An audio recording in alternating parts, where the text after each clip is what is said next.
Cheers, guys! English Rabisco here. And if you're a member of Generation Z, y'all know the stereotypes about us when it comes to working. Or if you're not a Gen Zer, maybe you think that this is how Gen Z workers are. You know, the entitled, arrogant, unproductive, antisocial, lazy, phone-addicted, and know-it-all generation. They're the reason why work sucks, right? Well, I'm here to tell you that this is mostly just a bunch of BS that the media likes to push out sometimes. Yes, I'm sure that there are Gen Z workers who are like this, but this is not the same for most Gen Z workers. So I'm gonna go through these stereotypes one by one and break them down for you. First of all is, they're lazy. Why can't they just hustle like us?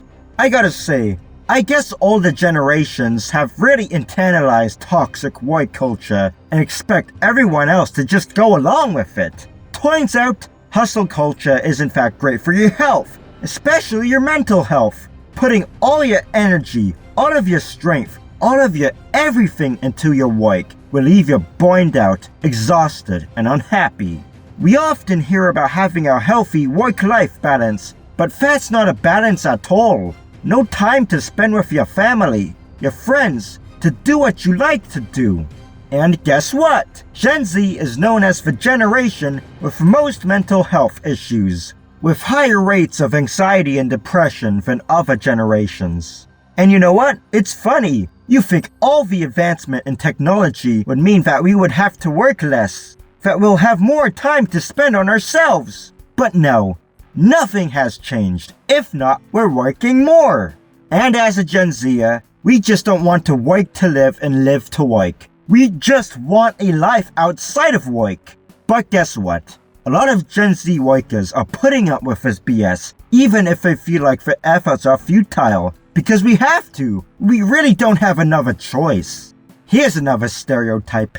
They're unproductive. They don't get any work done. Yeah, I know, I guess. We're all on our phones. Like that's only a Gen Z problem.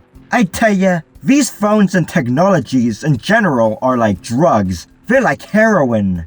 But very little is done to address the addictiveness of phones and social media. It's important that we point out the problem, yes, but there really isn't any solution that I've seen other than just brute force quitting. Why? Because big tech is making money off of our addictions. But yeah, I guess I'm not doing a really good job at responding to the stereotype, huh?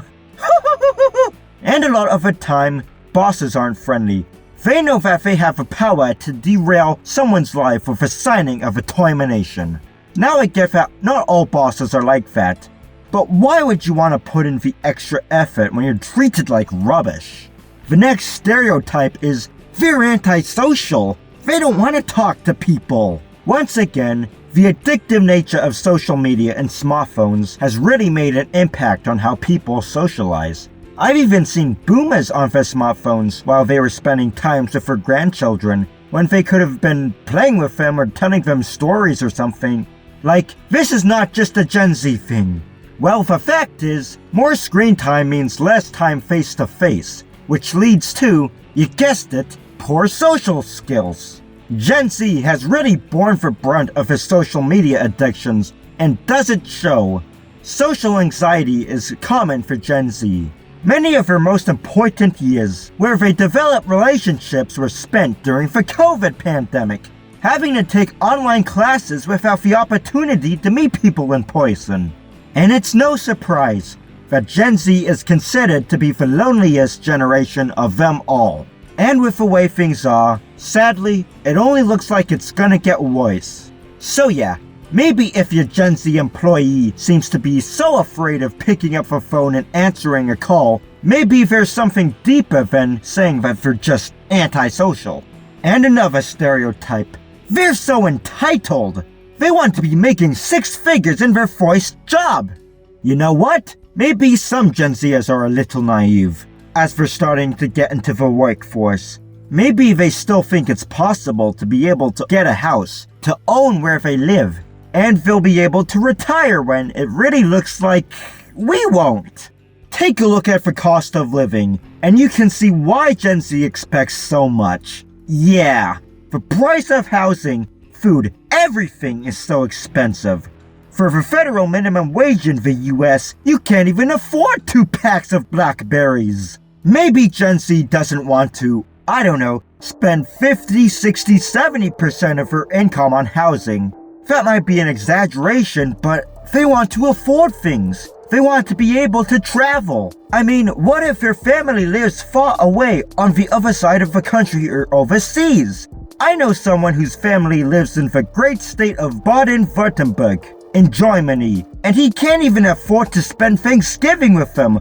Oh, want to talk about educated Gen Zers now? With a promise of a livable and relatively comfortable wage after college. Those Gen Zers who went to college who paid maybe tens of thousands or even $100,000 in student loan debt. It feels like jobs these days will only pay you slightly above minimum wage if you have a master's degree or a PhD or something like that. Yeah, good luck paying for your student loans, on top of housing, food, healthcare, and everything else. One of my friends told me that the master's degree is the new bachelor's. It's the new minimum that companies expect now. So yeah, maybe if prices were a little more reasonable, Gen Z would have lower expectations on what they earn. And we get to the last stereotype. Look at Gen Z. They're not even trying to look for jobs. They don't even want to go to college. What a waste of resources. Well, guess what? Want to look at how great the economy is right now? Again, we're seeing that people are working harder, and yet their life only gets worse. They're stuck as wage slaves, live from paycheck to paycheck, and will have to worry about putting food on the table or paying rent, or terrified of getting sick and having to go to the hospital for life. Meanwhile, the CEOs and the rich just keep making more money. More than ever. That feels pretty encouraging, doesn't it? Yeah.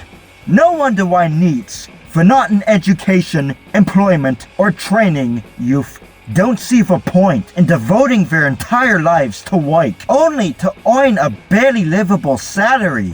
Not to mention, many, including myself, had their senior year and graduated during the COVID pandemic, and got little to no guidance on what they want to do for the rest of their lives.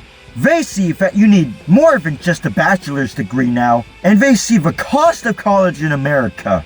Sure, I can afford a college, just let me sell my kidneys first. If you remember the laying down movement in China several years ago, it's kinda like that. Why even go through the trouble of joining the rat race when you'll still be in poverty anyways? Yes, I think it is important to work and all. I'm not one of those anti-work people, but I can understand why a lot of Gen Zers are feeling this way. They're disillusioned with the economy. So yeah, that's my take on some of the stereotypes about Gen Z workers. Of course, there are many, but this video could be a month long. Maybe some are true to an extent, but there is something deeper behind the way we are. Something deeper than just those stereotypes. But yeah, that's all there is to say. Bye now!